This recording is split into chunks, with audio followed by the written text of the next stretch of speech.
Box office top 10. Oh, yeah. From ComScore movies. We really like ComScore movies. Thank you, ComScore, for providing us with the top 10. At 46, Memory.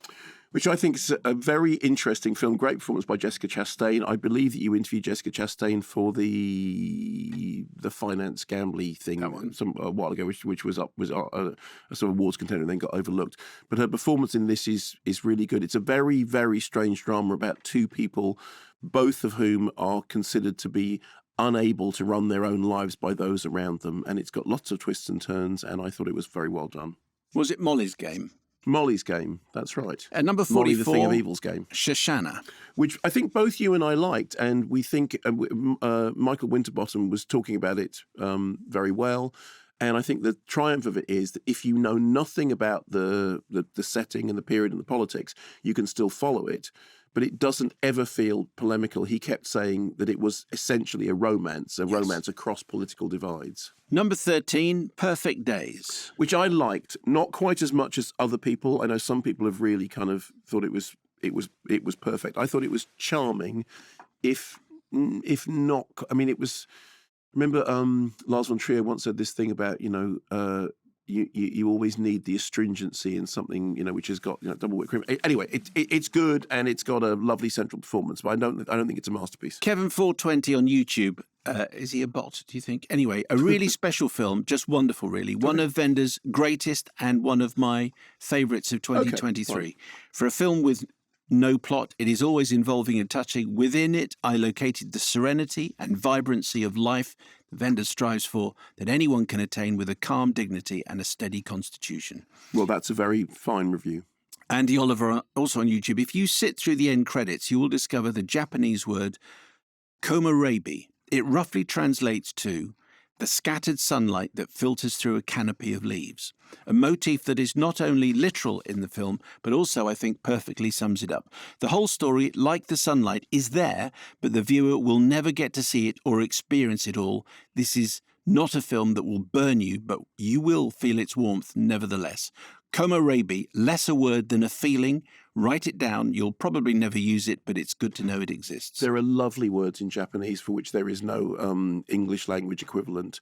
But there is one, I cited it a few weeks ago, which means the anxiety that is created by the knowledge that the universe is endlessly expanding.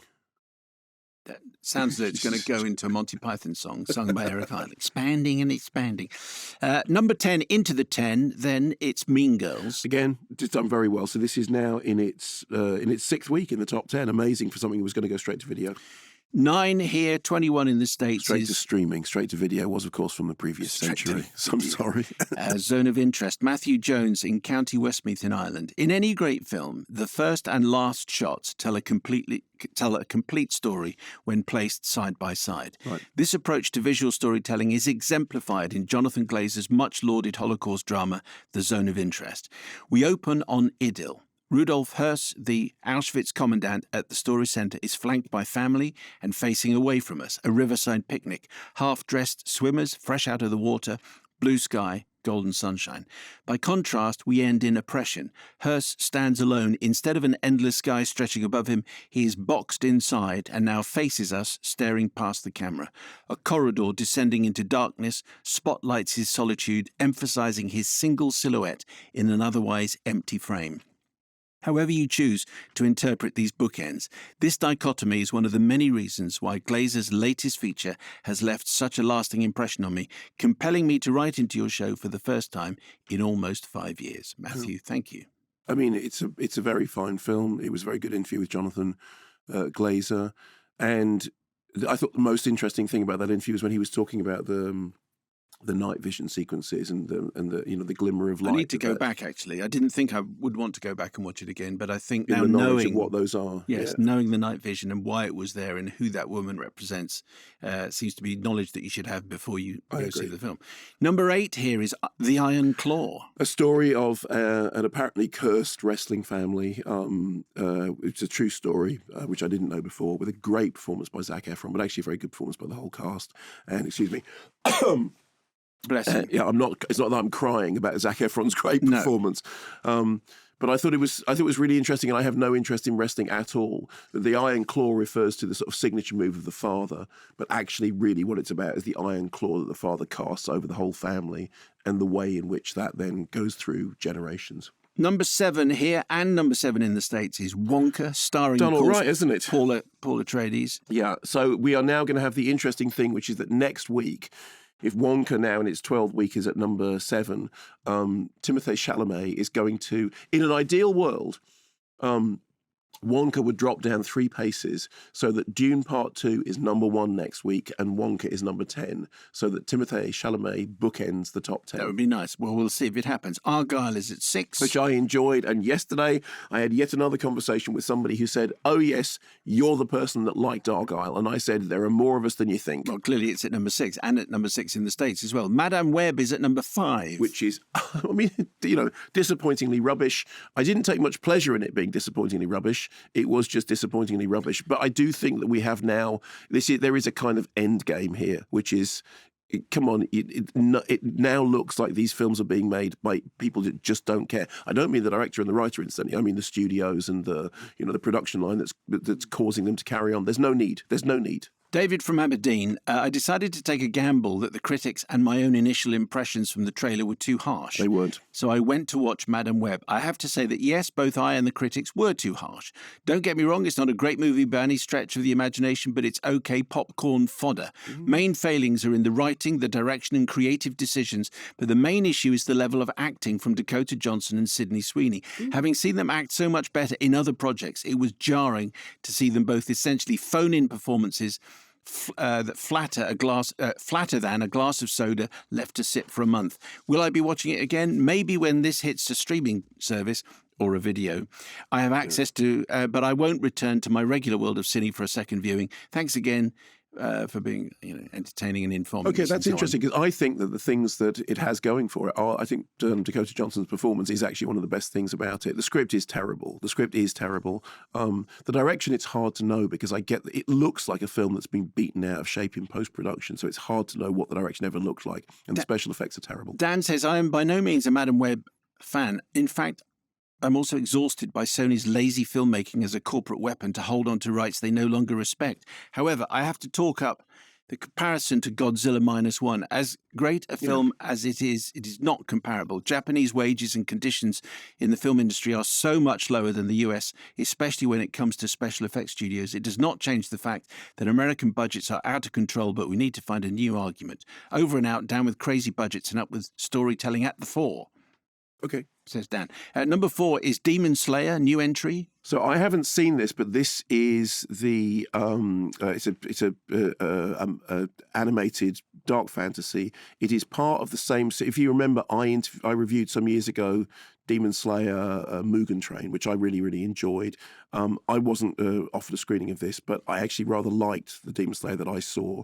It is, just so you know, it is the direct sequel to the 3rd season of the anime television series, as well as its 3rd film adaptation. Okay. Complex. That's just the context. Why have they shown it to you then? I don't know. It just may have been that I was in Berlin or something. Anyway, it's number 2 in America. It is good. I mean, I don't think it's well. anything to do with it not being a good film. Migration is at 3. Which we enjoyed, although I think that the Weebles, what are they called? Heaven's sake, I've gone completely blank. What are the things I love more than anything? Minions. Yes. Wow, that was a senior moment. The Minions short at the beginning is funnier. Number 2 is Wicked Little Letters. Hooray! Funny swearing by posh people. Laura in Bournemouth. Dear Foxy asked, and I can't say the other one. No, you can't. Notorious. The C word, the B word, the other P word. It's a P word, one of the P words. Notorious flitter between hobbies. Several-time participation award winner and one-time charitable abseiler down the Spinnaker Tower. Okay.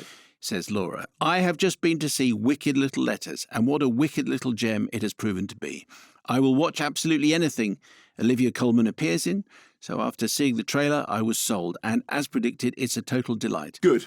Olivia Colman's repressed, puritanical airs are pitch perfect, and there is no attempt to hide how much fun she and all the rest of the cast are clearly having. This isn't a movie to rock the foundations of feminism, and I doubt it will appear on any awards lists, but I laughed all the way through.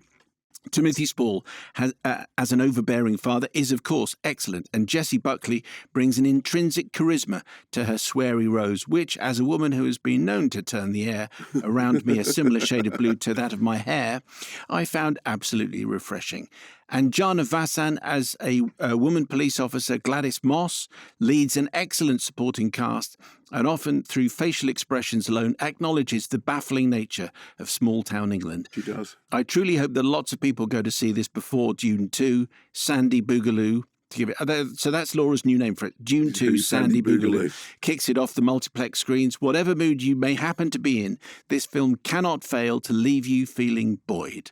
Hello to Jason, up with saucy language, and love the show, Steve. Laura in Bournemouth. So Wicked Little Letters. Number 2, that's a big hit then. Yeah, I'm really pleased because, as you probably know, there have been some reviews of it that have been very, very sniffy. There was, I think, one of the very first reviews that came out was like a 1-star review in...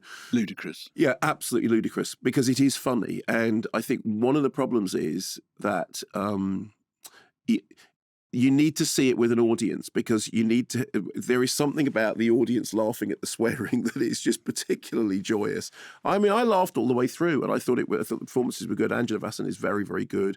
Olivia Colman, obviously, Jessie Buckley. But I mean, it's just... it sort of hits a sweet spot. And what I really love is it's kind of, people talk about the joy of the English language. Stephen Fry talks about the joy of the English language.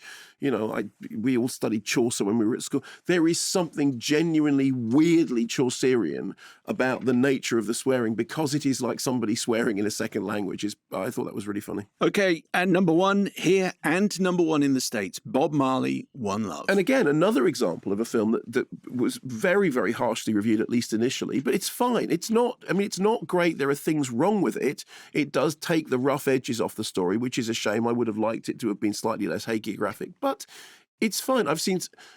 I tend to think that most of the people who are really slagging it off haven't seen that many pop biopics. Because believe me, if like me, you're an absolute aficionado of that genre, it's one of the 3-star entries. It's fine.